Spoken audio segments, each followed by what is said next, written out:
आंकड़े हमारे फैसला आपका में आप सभी का स्वागत है। मैं हूं मनोज मनु। आज बात करेंगे खास मुद्दे की। अभी अभी साल की शुरुआत हुई है, जनवरी का महीना आधा ही बीता है, लेकिन सोने चांदी की बढ़ती कीमतों ने अभी रिकॉर्ड छू लिया है। आखिर क्यों सोने और चांदी में पिछले साल से ही जबरदस्त तेजी देखी जा रही है? ट्रंप और जिनपिंग के बीच चांदी के लिए क्यों जंग तेज हो गई है? क्या सोने चांदी की बढ़ती कीमतों के लिए दुनिया भर में मंडरा रहा है थर्ड वर्ल्ड वॉर का खतरा? सिर्फ जिम्मेदार है अगर दुनिया में युद्ध के डर का यही माहौल रहा तो कहीं ऐसा ना हो कि लोगों के लिए सोना और चांदी हीरे जैसे कीमती हो जाए। इन तमाम सवालों को लेकर हमने सर्वे किया है, आपको वो भी दिखाएंगे और इन तमाम कारणों की आशंका पर अपने गेस्ट पैनलिस्ट से हम चर्चा भी करेंगे। लेकिन उसके पहले सोने चांदी की जो कीमतें हैं, आसमान छूती कीमतें हैं, उनके कारणों को समझ लेते हैं कि आखिर वो कारण क्या है। ग्राफिक के जरिए मैं आपको लगातार बता रहा हूं कि कारण क्या है। सोने चांदी ऑल टाइम हाई हो चुके हैं और आपको आज की सोने चांदी की जो ऑल टाइम कीमतें हैं, हाई कीमतें हैं, उनके बारे में आपको एक बार बताना चाहता हूं कि आखिर उसकी स्थिति क्या है। 14 जनवरी 2026 सोना 10 ग्राम और चांदी किलो के हिसाब से आपको बता रहा हूं। सोना 10 ग्राम कितने का है? 1,43,084 रुपए का। और इसके साथ साथ चांदी की स्थिति क्या है? चांदी 2,87,990 रुपए किलो पहुंच चुकी है, जो आपके सामने जिसके रेट बने हुए हैं। तमाम सारी चीजों के बाद जो सोने की कीमतें हैं, देश के कुछ बड़े शहरों में 14 जनवरी को सोने का भाव कितना रहा वो भी आपको दिखा देते हैं। जानना जरूरी है क्योंकि स्थिति क्या है जयपुर की स्थिति। जयपुर में स्थिति क्या है? जयपुर में करीब जो सोने के भाव हैं वो मैं आपको बता देता हूं। जयपुर में 1,39,630 रुपए, अहमदाबाद में 1,43,670 रुपए। ग्राफिक के तौर पर देश भर की स्थिति में आपको बता दूं कि कहां पर कितना रेट सोने का पहुंच चुका है। इसके साथ साथ जो जयपुर का रेट मैंने आपको बताया कि 1,39,000 के आसपास पहुंच चुका है। भोपाल में 1 लाख, मुंबई में 1,43,620, भोपाल में 1,43,670, दिल्ली में 1,43,770, लखनऊ में 1,43,770 और पटना की अगर बात करें तो 1,43,000। पटना में भी 1,43,670 रुपए कीमत पहुंच चुकी है। कोलकाता में 1,43,770 कीमत पहुंच चुकी है और रायपुर में 1,43,620 रुपए कीमत पहुंच चुकी है। चेन्नई में 1,44,880 रुपए कीमत पहुंच चुकी है। ये आपको देश भर के जो तमाम शहर हैं उनकी मैंने आपको 14 जनवरी 2026 सोने की कीमतें आपको बता दी हैं। इसके साथ साथ अलग अलग शहरों में सोने के भाव अलग अलग क्यों होते हैं यह भी आपको समझने की जरूरत है। Indian Boolean and jewellers association यानी कि IBGA सोने की जो कीमतें जारी करता है उसमें 3% GST, making charge, jewellers margin शामिल होता है। इसलिए शहरों में सोने की कीमत अलग अलग होती है और इन रेट्स का जो इस्तेमाल है वो RBI सॉवरेन गोल्ड बॉन्ड के रेट तय करने के लिए करता है, क्योंकि कई बैंक गोल्ड लोन के रेट तय करने के लिए इसे इस्तेमाल करते हैं। तमाम सारी चीजों के बीच जो कारण है वो मैंने आपको बताया। लेकिन 2025 में, आज से ठीक 2025 में साल पहले कीमतें कितनी थी? सोने और चांदी की कीमतों में अचानक उछाल का सिलसिला पिछले साल शुरू हुआ था। आपको बता देता हूं कि आखिर पिछले साल सोने चांदी के रेट क्या थे, यह आपको जानना जरूरी है। सोना 10 रुपए 10 ग्राम के हिसाब से और चांदी किलो के हिसाब से मैं आपको बताऊंगा कि आखिर उसके रेट क्या थे। सोने की स्थिति को समझिए, बढ़ोतरी कितनी हुई आपको बता दें, आप सुनकर अचरज में आ जाएंगे। जो सोना था वो 57,033 से सीधा 1,44,403 पर पहुंच गया। यानी कि बढ़ोतरी कितनी हुई आप कल्पना कर सकते हैं कि बढ़ोतरी कितनी हुई। सोने की 75% बढ़ोतरी हो गई। चांदी एक साल में कितनी हुई? चांदी 1,44,403, 167% चांदी बढ़ी है और 75% सोना बढ़ा है। यह बढ़ोतरी हुई। सोना आखिर महंगा क्यों होता जा रहा है?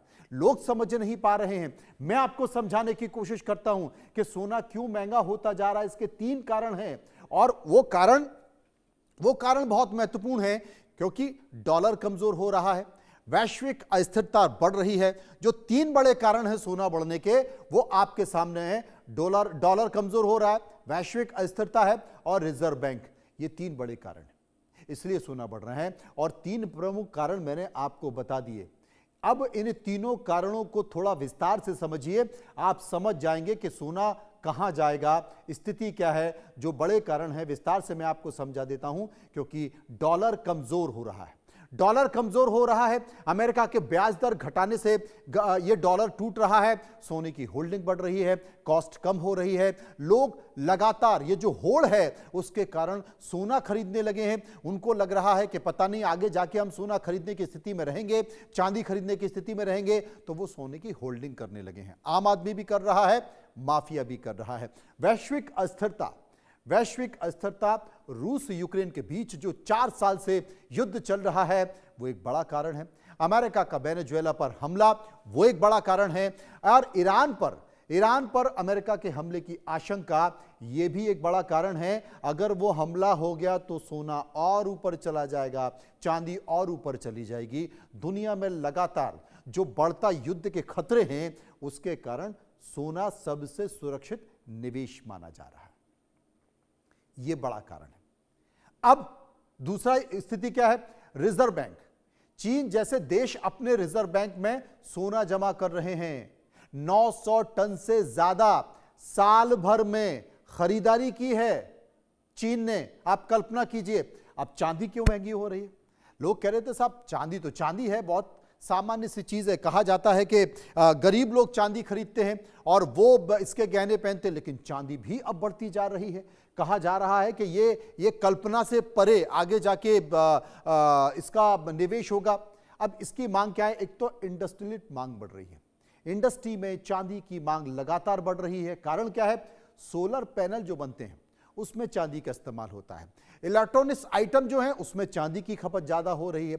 इलेक्ट्रिक व्हीकल्स जितने भी हैं उसमें जो बैटरी होती है, उदाहरण के तौर पर जो बैटरी होती है गाड़ी की, आने वाली जितनी भी जो बैटरियां हैं इलेक्ट्रिक की, उसमें बताया जाता है कि एक बैटरी में 1 किलो चांदी लगेगी।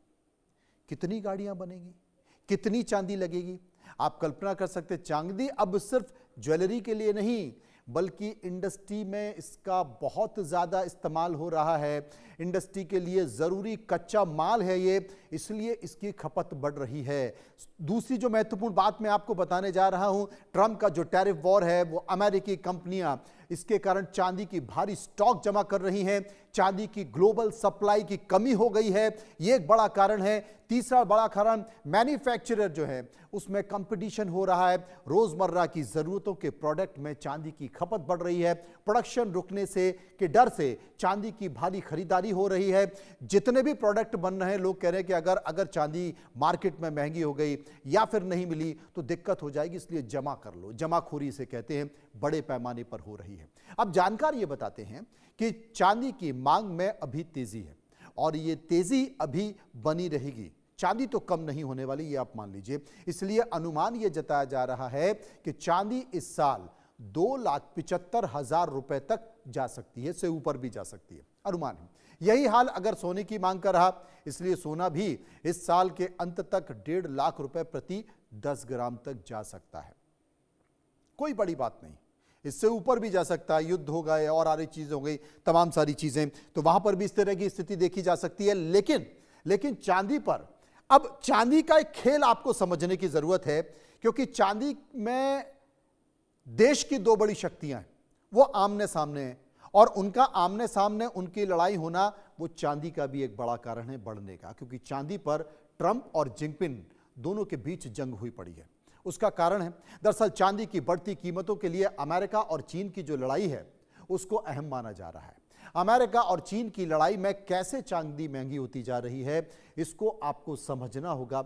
बहुत सारे आम लोग अभी समझ नहीं पा रहे हैं उसके पीछे का कारण क्या है। क्योंकि mobile, solar panel, electric vehicle, semiconductor, हथियारों में चांदी का इस्तेमाल बहुत ज्यादा पैमाने पर हो रहा है।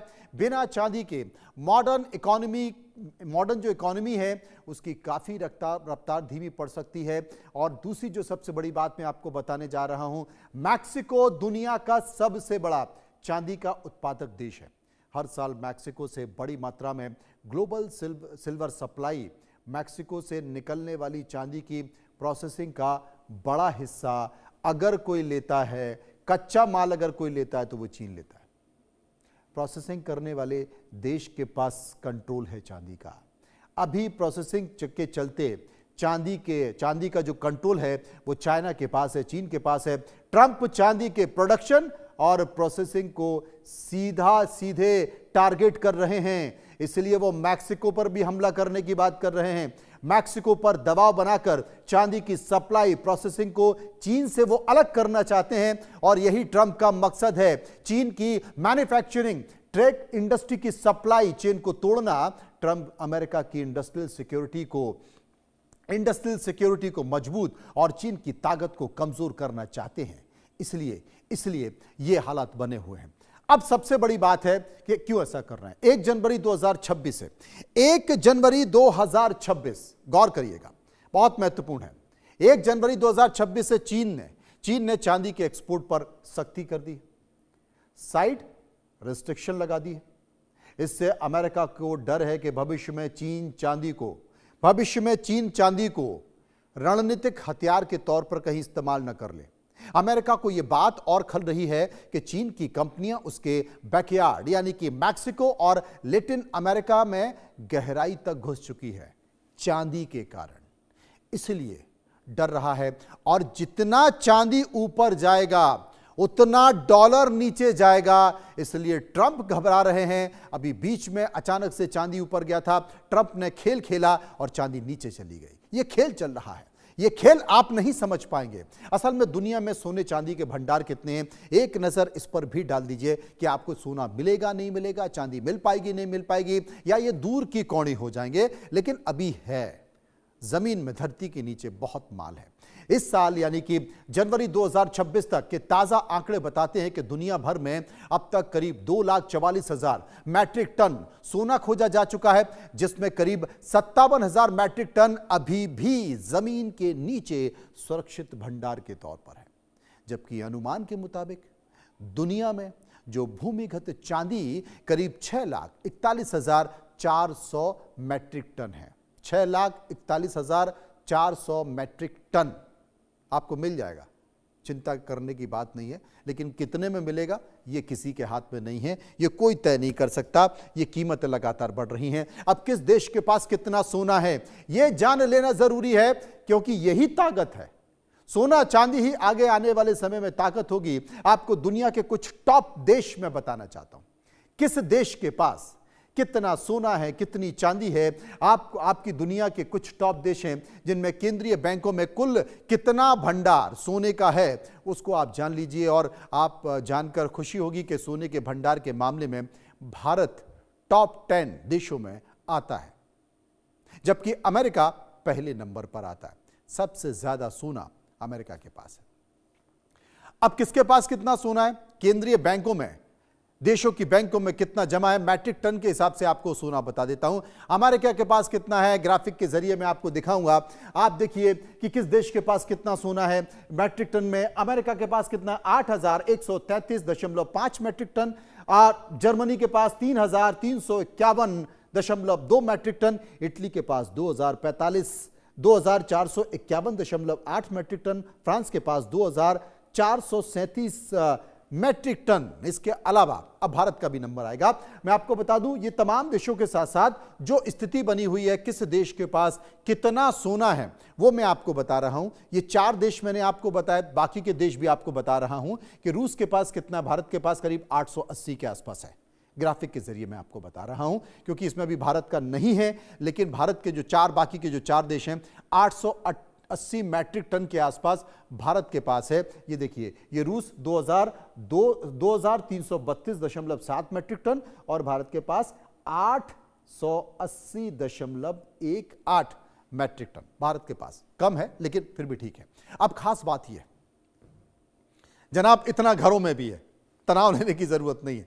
भारत के घरों में बहुत सोना है। लोग अपनी ज़रूरत के लिए, शादी के लिए और विपरीत परिस्थितियों के लिए सोना रखते हैं। ये भारत की खूबसूरती, इसलिए इससे ज़्यादा पैसा भारत के घरों में। अब खास बात यह है कि इस साल यानी कि 2026 में चीन 370 मैट्रिक टन से अधिक सोने का उत्पादन कर सबसे बड़ा उत्पादक देश बना हुआ है। यह अमेरिका के लिए एक चुनौती है। अब सोना रखने वाले दुनिया के बड़े बैंक कौन से हैं, यह आपको जान लेना जरूरी है। सोना कितना सोना है, सोने जैसा मेरा मन, आपने गाना भी सुना होगा, लेकिन अब यह सोना बहुत ऊपर निकल चुका है। दुनिया के कई देश अपना सोना बैंक ऑफ इंग्लैंड और बैंक ऑफ इंटरनेशनल सेटलमेंट जैसे बड़े विभिन्न केंद्रीय बैंकों और संस्थानों में रखते हैं। ऐसा सुरक्षा और तरलता के लिए किया जाता है, जो कि बहुत जरूरी भी है। भारत भी अपने सोने का बड़ा हिस्सा तो आरबीआई में रखता है, लेकिन कुछ सोना वो बीआईएस और बैंक ऑफ इंग्लैंड में रखता है। हर देश रखते हैं, भारत ने भी रखा हुआ है। हालांकि इस बीच बहुत सारे देशों ने सोना निकालना शुरू किया है। Federal reserve bank of New York, ये बैंक न्यूयॉर्क में स्थित है। यह दुनिया में सोने का सबसे बड़ा भंडार है। भूमिगत वॉल्ट में, जी हां, भूमिगत वॉल्ट में यह अमेरिका के अलावा कई देशों का सोना यहां पर रखा हुआ है। बैंक ऑफ इंग्लैंड लंदन में स्थित है। लंदन में यह बैंक दुनिया का दूसरा सबसे बड़ा गोल्ड कस्टोडियन है, जो कि कई देश सुरक्षा, अंतर्राष्ट्रीय व्यापारिक सुविधा के लिए यहां पर अपना सोना रखते हैं। लेकिन यहां से भी बहुत सारे देशों ने अपना सोना निकालना शुरू कर दिया है। अंतर्राष्ट्रीय मुद्रा कोष ये विभिन्न सदस्य देशों के सहयोग से बना हुआ है। ये भी दुनिया के सबसे बड़े सोने के भंडारों में से एक है। और ये बैंक न्यूयॉर्क में स्थित है।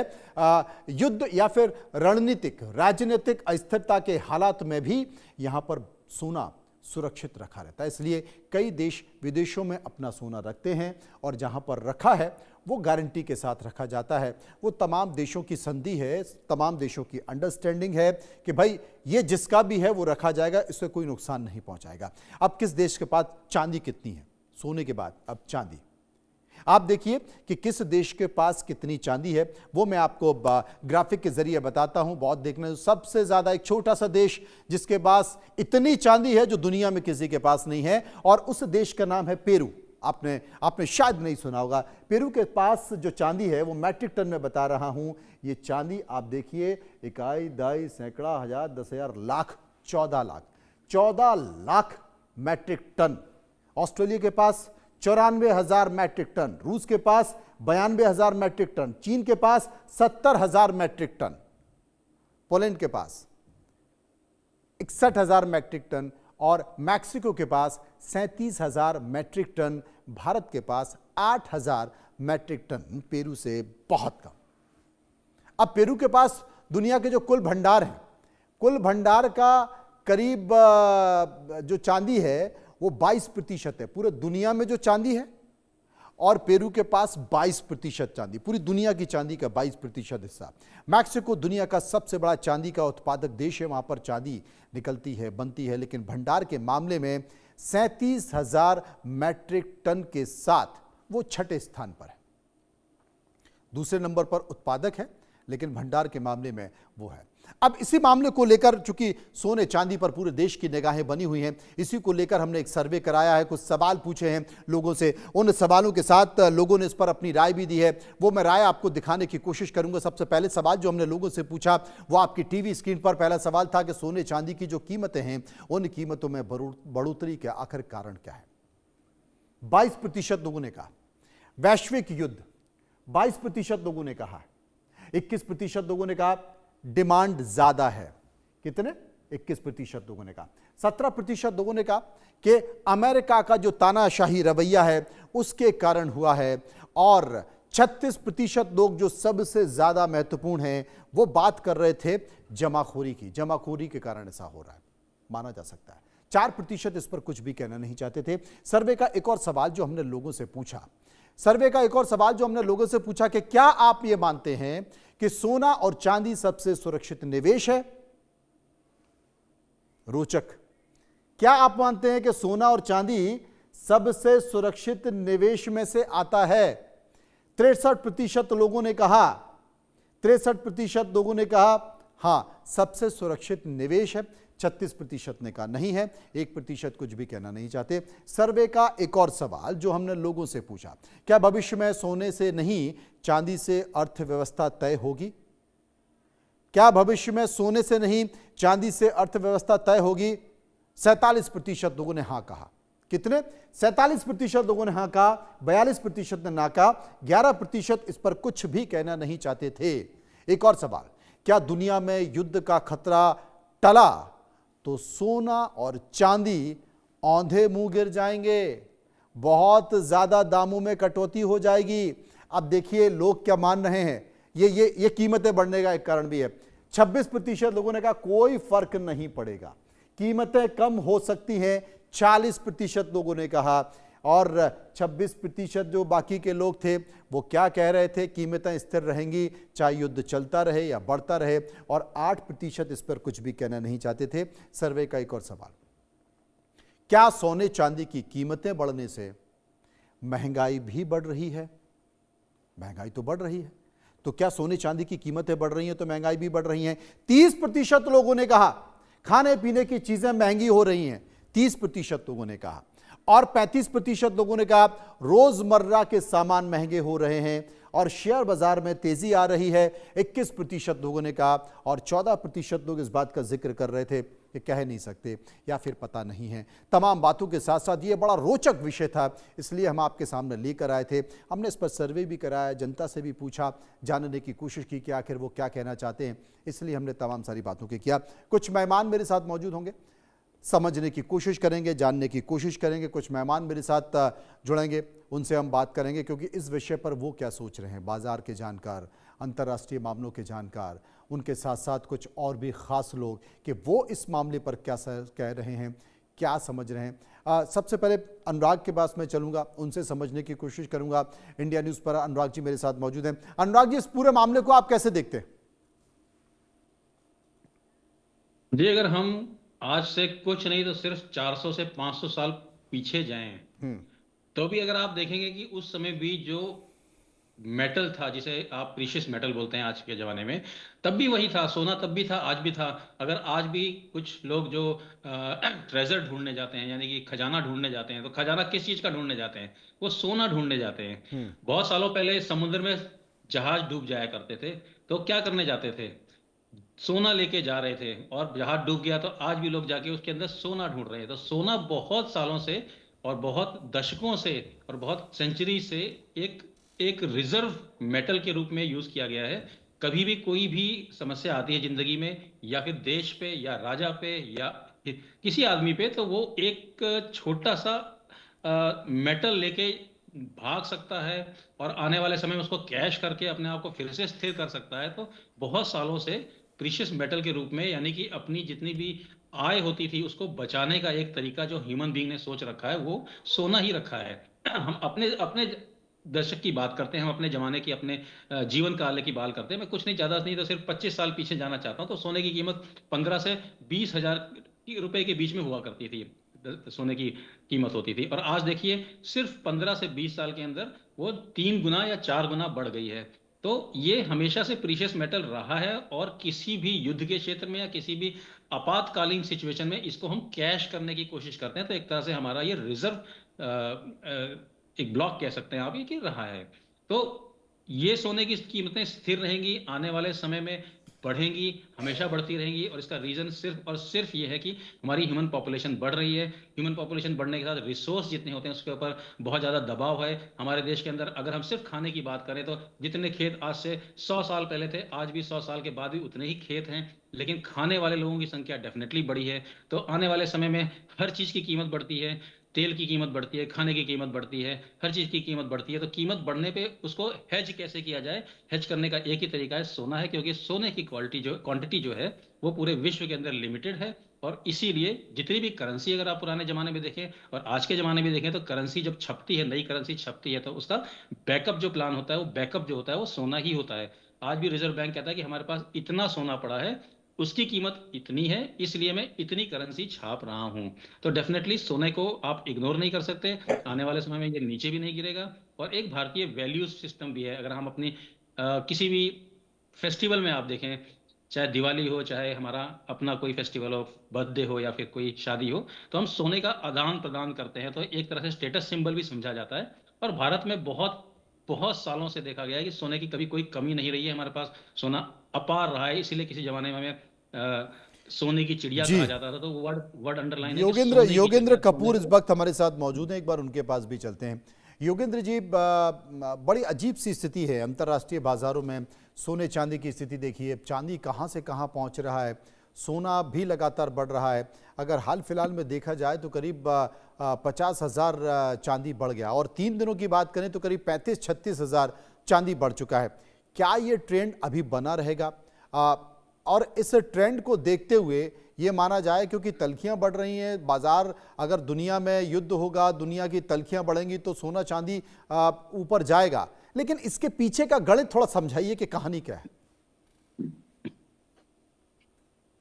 देखिए, एक चीज को हमें ये देखना पड़ेगा कि अगर हम 2025 के ट्रेंड्स को देखें तो गोल्ड के अंदर हम ये देख रहे हैं कि जितने भी मेजर सेंट्रल बैंक्स हैं वर्ल्ड के अंदर, including reserve bank of India India का, इन सब ने रिकॉर्ड लेवल ऑफ परचेजिंग करी है गोल्ड में।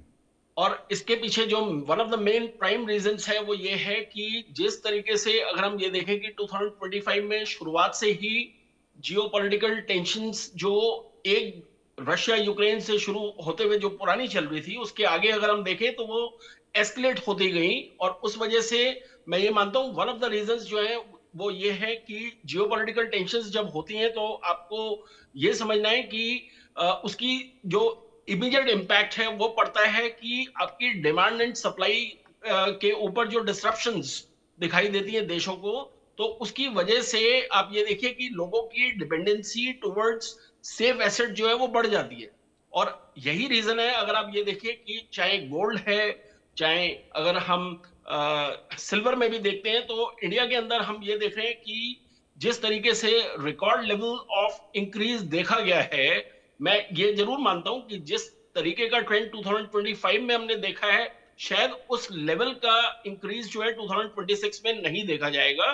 तो मेरा लोगों के लिए जो एक सजेशन है और एडवाइस वो ये है कि लोगों को, एक जो कहावत है कि not to put all your eggs in one basket, उसमें उनको 2025 के ट्रेंड्स को देखते हुए ऐसा नहीं मान के चलना चाहिए कि 2026 में भी सेम ट्रेंड रहेगा और इसलिए वो अपनी सारी जो सेविंग्स हैं वो सोना या चांदी में लगा दें।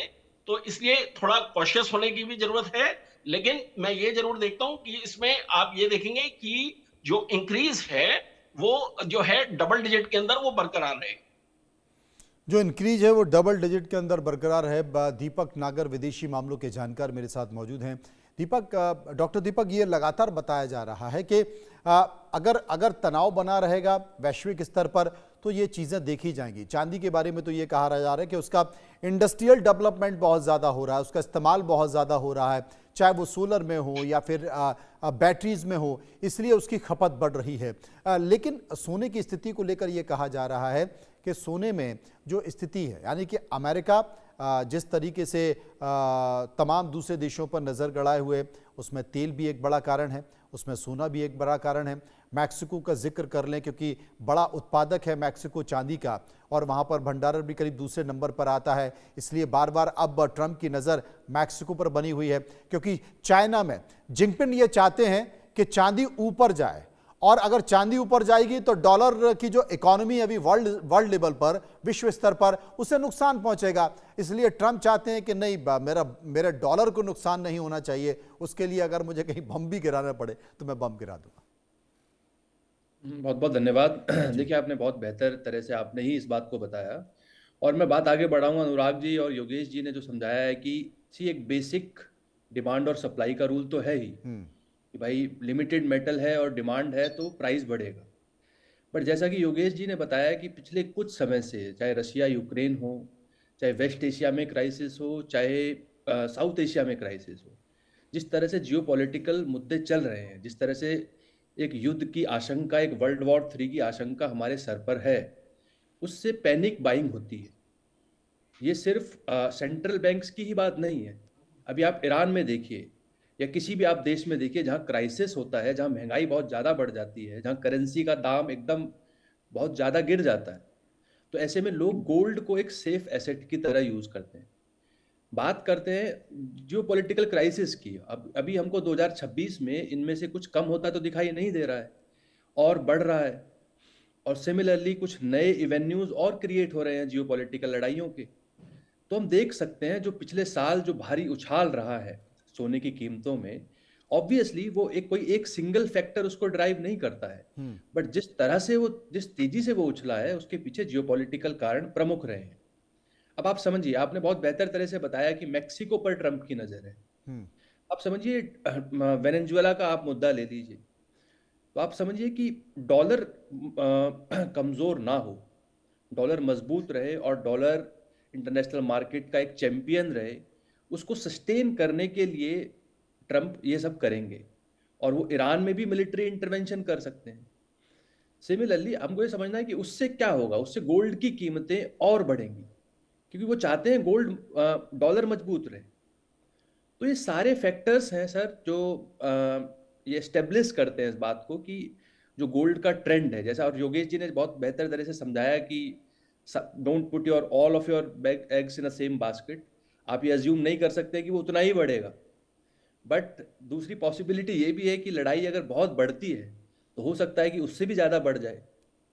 तो जियोपॉलिटिकल सिचुएशंस हैं, ये 2026 में भी गोल्ड के प्राइसेस को डिराइव करेंगी। और जैसा आपने सिल्वर के बारे में बता दिया है, क्योंकि आज के समय में इलेक्ट्रिक टेक्नोलॉजी के समय में, आर्टिफिशियल इंटेलिजेंस के समय में बहुत सारी इंडस्ट्रीज में सिल्वर का यूज़ है, तो उसमें भी एक सेफली आप एज्यूम कर सकते हैं कि वो भी कंसिस्टेंट इंक्रीज पे ही रहेगा।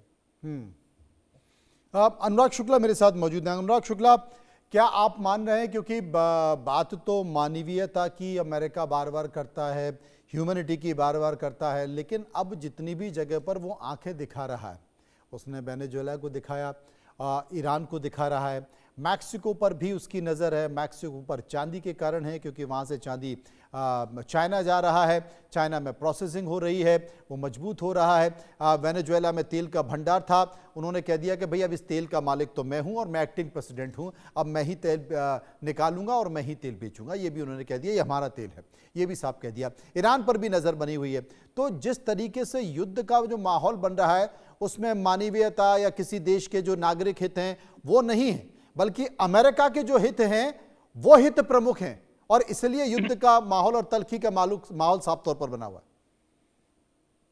श्योरली, देखो, मैं इंटरनेशनल मार्केट को ज्यादा एसेस तो नहीं कर पाऊंगा, लेकिन जो एक डिफेंस के एंगल से है मैं आपको समझाने की कोशिश करता हूं। जी। अगर आप पिछले 6 महीने या 8 महीने की आप देखें तो उसके अंदर काफी ज्यादा उथल पुथल हुई है विश्व के स्तर पर, लेकिन जो सोने की कीमत बढ़ी है वो इतनी नहीं बढ़ी जितने की कॉपर की और जितने की सिल्वर की बढ़ी है। जी, तो उसके कॉपर पीछे तो रीजन बढ़ता क्या जा है, रहा है आप लगातार। समझने की कोशिश करिए। हाँ, तो उसका रीजन ये है कि गोल्ड कौन खरीद रहा है, और क्वेश्चन नंबर 2, गोल्ड क्यों खरीद रहे हैं। थर्ड क्वेश्चन आता है कि हम सिल्वर की बात क्यों कर रहे हैं, सिल्वर क्यों जंप कर रहा है। तो सॉरी। सबसे पहले मैं बताना चाहता हूं कि पुराने जमाने में ऐसे थीम्स होते थे कि जो डेवलपिंग नेशंस होते थे वो अपना सोना डेवलप्ड नेशन के पास जाके गिरवी रख दिया करते थे, और उसके बदले में उनको बहुत सारे लाइन ऑफ क्रेडिट मिलता था, बहुत सारे बेनिफिट मिला करते थे। लेकिन कई कई रीजन के दौरान, जैसे कि अभी आपने देखा रशिया के बहुत सारे एसेट फ्रीज कर दिए गए, और भी कई सारे रीजन हुए जिसमें कि बहुत बड़ी बड़ी कंट्रीज ने ये समझा है कि हमारा सोना हमारे घर के अंदर ही होना चाहिए, और इस चीज को इंप्लीमेंट करते हुए उन्होंने अपना सोना जहां जहां रखा था उसको वापस लाना शुरू किया है। अगर मैं सिर्फ इंडिया की बात करूं, सिर्फ 1 साल की बात कर रहा हूं, 224 टन उन्होंने सिर्फ यूके एक देश से निकाला है अपना। हमारे पास 17 एक्स्ट्रा वेयर हाउस बने हैं, जो कि किसी को शायद पता नहीं हो गया, आरबीआई ने बनाए हैं, मैं उसके साथ एसोसिएटेड हूं इसलिए मुझे पता है। तो ये जो सामान, ये जो गोल्ड आ रहा है वो हम अपने देश में वापस ला रहे हैं। तो गोल्ड लाने का सिर्फ और सिर्फ पर्पस है कि मुझे अपनी इकोनॉमी मजबूत करनी है, मुझे अपना रुपया यानी कि अपनी करेंसी को बैकअप देना है। Now coming to second part, silver की अगर हम बात करें तो सिल्वर की बात ये, अच्छा इसी में मैं एक चीज और ऐड कर देना चाहता हूं कि गोल्ड की कितना भी अमेरिका सहज करने की कोशिश करे, अमेरिका को कोई फर्क नहीं पड़ता ज्यादा, क्योंकि अमेरिका की जो करेंसी है, अमेरिका की जो करेंसी छपती है वो गोल्ड बैकअप नहीं है। अगर आप अमेरिका की करेंसी के आप उसमें देखें, जैसे हमारी करेंसी में लिखा होता है मैं प्रॉमिस करता हूं कि इतना रुपया दूंगा, और नीचे एक गवर्नर का साइन होता है। अमेरिका की करेंसी पे ऐसा कुछ नहीं है, वो कोई प्रॉमिस नहीं कर रहे हैं, उनके करेंसी पे कुछ नहीं लिखा हुआ। तो उनकी करेंसी कैसे चल रही है, जो उनके बॉन्ड्स हैं उस बॉन्ड के बेस पे वो करेंसी छापते रहते हैं। तो उनके पास बैकअप प्लान नहीं है, और ना ही वो उनकी करेंसी किसी तरह से गोल्ड के ऊपर बैकअप है। Now coming to second part ये है कि सिल्वर की बात करते हैं, सिल्वर क्यों जंप कर रहा है। अभी पिछले 2 साल 3 साल के अंदर एक काफी ज्यादा युद्ध चल रहे हैं, रशिया यूक्रेन का, फिर इजराइल का, और कई ऐसे उम्मीद की जा रही है कि आने वाले समय में विश्व के अंदर कहीं ना कहीं युद्ध चलते रहेंगे। तो जितने भी हथियार बनते हैं जितने भी सैटेलाइट बनती हैं, जितने भी आधुनिक यंत्र बन रहे हैं, उन सब में हमें सिल्वर का यूज होता है, कॉपर का यूज होता है, क्योंकि ये एक बहुत अच्छे कंडक्टर्स होते हैं। और पहले जमाने की जगह जो नए जमाने में जितने भी हथियार बन रहे हैं वो सारे के सारे इलेक्ट्रॉनिक सर्किट पे बन रहे हैं। इलेक्ट्रॉनिक सर्किट के अंदर जितनी भी ये जो लाइनिंग होती है, या तो वो कॉपर की होती है या फिर वो सिल्वर की होती है। और यही रीजन है कि सारा का सारा सिल्वर हर देश खींचने की कोशिश कर रहा है। ये एक्चुअली में इट इज नॉट कि आप देख रहे हैं कि ये आर्बिट्री स्टॉक एक्सचेंज में बढ़ाया जा रहा है, बट ये एक्चुअली में खरीदा जा रहा है। दैट इज द रीजन इसका रेट्स हाई जा रहे हैं। आने वाले समय में मेरा प्रिडिक्शन ऐसा है, आई डोंट नो, बट अगले 6 महीने से 8 महीने के अंदर सिल्वर के डॉलर के रेट में, जैसे आज का $91 है, ये आने वाले समय में 150 से लेकर 200 के बीच में जाएगा। सिर्फ 6 मंथ की बात कर रहा हूँ। 6 महीने की बात की जा रही है। मेरे साथ बड़ी तमाम सारी बातों के बीच कुछ मेहमान और हैं, मैं समझने की कोशिश करूंगा, मैं जानने की कोशिश करूंगा, क्योंकि मार्केट बड़ी अजीब सी स्थिति है। जो मार्केट है वो मार्केट इतना ऊपर नीचे जा रहा है, हर व्यक्ति अपने अपने हिसाब से प्रिडिक्ट कर रहा है। योगेंद्र कपूर साहब मेरे साथ मौजूद है। कपूर साहब, एक एक्सपर्ट ने मुझसे कहा कि आने वाले समय में 2040-45 तक चांदी 1 करोड़ रुपए पहुंच जाएगी। क्या वाकई इतना रिटर्न चांदी में होगा? और दूसरी चीज, इसके कारण क्या वाकई महंगाई पर असर पड़ रहा है? चीजें महंगी हो रही हैं, आम चीजें? देखिए, अगर हम इंडिया के पर्सपेक्टिव में देखें तो आप ये देखिए कि सिल्वर का जो स्पेसिफिकली यूटिलाइजेशन है वो हमारी, मैं ये देखता हूं कि इकोनॉमी के अंदर इंडस्ट्रियल डिमांड जिस तरीके से क्रिएट हो रही है, और आप उसमें ये देखिए कि जो मेजर सेक्टर्स हैं जिसको गवर्नमेंट भी प्रमोट कर रही है, EV industry, solar panels, electronics industry, इन सब में आप ये देखिए कि जब इन चीजों में एक इन्वेस्टमेंट गवर्नमेंट की तरफ से और प्राइवेट इन्वेस्टमेंट दोनों ही जब इंक्रीज होती हैं, तो आप ये देखिए कि वो इसी वजह से इंक्रीज करती हैं, जब हम ये देखते हैं कि अल्टीमेट कंज्यूमर जो है उस तक डाउन द लाइन इसका बेनिफिट क्या पहुंच रहा है। और आंसर इज यस। अगर हम ये देखें कि आज ईवी इंडस्ट्री है और जो सोलर पैनल्स हैं, इसमें आप ये देखिए कि ये एक अपने आप में नए माध्यम बनते जा रहे हैं कि जिसमें कॉस्ट ऑफ डूइंग बिजनेस जो है वो भी एक आपके लिए एक मैं कहता हूं कि एक एज अ स्ट्रेटेजी काम कर रहा है for businesses. At the same time जो कंज्यूमर है जिसके हाथ में, आप ये देखिए कि गवर्नमेंट की भी पूरी कोशिश ये है कि कैसे ज्यादा से ज्यादा पैसा एक कंज्यूमर के हाथ में या एक इंडिविजुअल के हाथ में आए। तो उसमें आप ये देखिए कि ईवी इंडस्ट्री है या सोलर पैनल्स की जो जिस तरीके से डिमांड क्रिएट हो रही है, आप ये देखिए कि वो अल्टीमेटली सेविंग्स ही क्रिएट करता है एक इंडिविजुअल के लिए। और जब सेविंग्स का पोटेंशियल किसी का बढ़ता है तो वो इकोनॉमी के अंदर ही री इन्वेस्ट होता है। गोइंग फॉरवर्ड मैं ये देखता हूं कि जिस तरीके से इस चीजों का हम ये देख रहे हैं कि जो डिमांड जिस तरीके से बढ़ रही है इंडिया के अंदर, तो मेरा ये मानना है कि हम ये देखेंगे कि गोल्ड एंड सिल्वर दोनों में ही जो है कंसिस्टेंट ग्रोथ जो है वो आगे दिखाई दे रही है। और कोई ऐसा रीजन नहीं है कि जो इन चीजों को या तो स्टेबलाइज या फिर बैकवर्ड लेके जाए। ये बैकवर्ड लेके। और क्या आप मानते हैं कि जो आने वाले समय, क्योंकि लगातार महंगाई बढ़ती जा रही है, हाल में महंगाई के भी तमाम आंकड़े निकल कर आए हैं, एक महंगाई बढ़ने का एक कारण ये भी है? देखिए, इसमें मैं ये जरूर कहूंगा कि, और ये बात मैं मानूंगा इनफैक्ट, कि एक महंगाई बढ़ने का कारण जो है वो होता है, अगर हम ये देखते हैं कि क्या मार्केट के अंदर इलीगल तरीके से होर्डिंग तो नहीं हो रही है। और मेरा ये मानना है कि जिस तरीके से हम ये देख रहे हैं कि गोल्ड में तो नहीं लेकिन सिल्वर के अंदर जिस तरीके से एक हम मार्केट से जो रिपोर्ट्स और स्टैटिस्टिक्स आ रहा है कि इतना आसानी से चांदी जो है वो नहीं मिल रही है, तो इसका एक कारण ये भी जरूर हो सकता है कि वो मार्केट के अंदर, इसका मतलब है कि कई लोग जो है इसको होर्डिंग करके कर रहे हैं।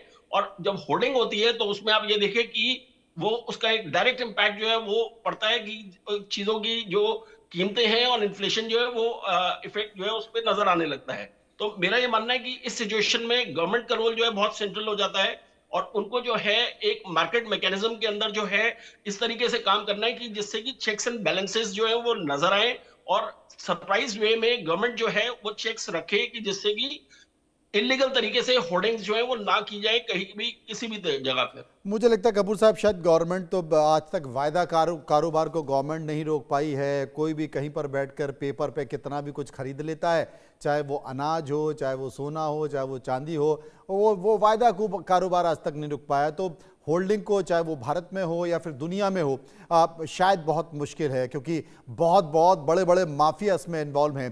मेरे साथ दीपक नागर मौजूद है। दीपक नागर, आपका इस मामले पर क्या कहना है? देखिए मनोज जी, बहुत बेहतर बात आपने कही, और सरकार कितना करेगी ये भी बहुत बेहतर एनालिसिस आपने दिया। देखिए, एक बात समझने की है कि जब बात आप महंगाई की करते हैं तो ज़रूरी नहीं है कि आपके किसी डोमेस्टिक या कारण से वो बढ़ रही है। अब आप समझिए, ईरान से लड़ाई होती है और ईरान स्ट्रेट ऑफ हॉर्मुज को चोक कर देता है, दुनिया का 20% क्रूड ऑयल का इंपोर्ट रुक जाएगा। अब एक जियोपॉलिटिकल लड़ाई से कितने देशों पर जो वहाँ से क्रूड ऑयल इंपोर्ट कर रहे हैं, कितने देशों पर फर्क पड़ेगा।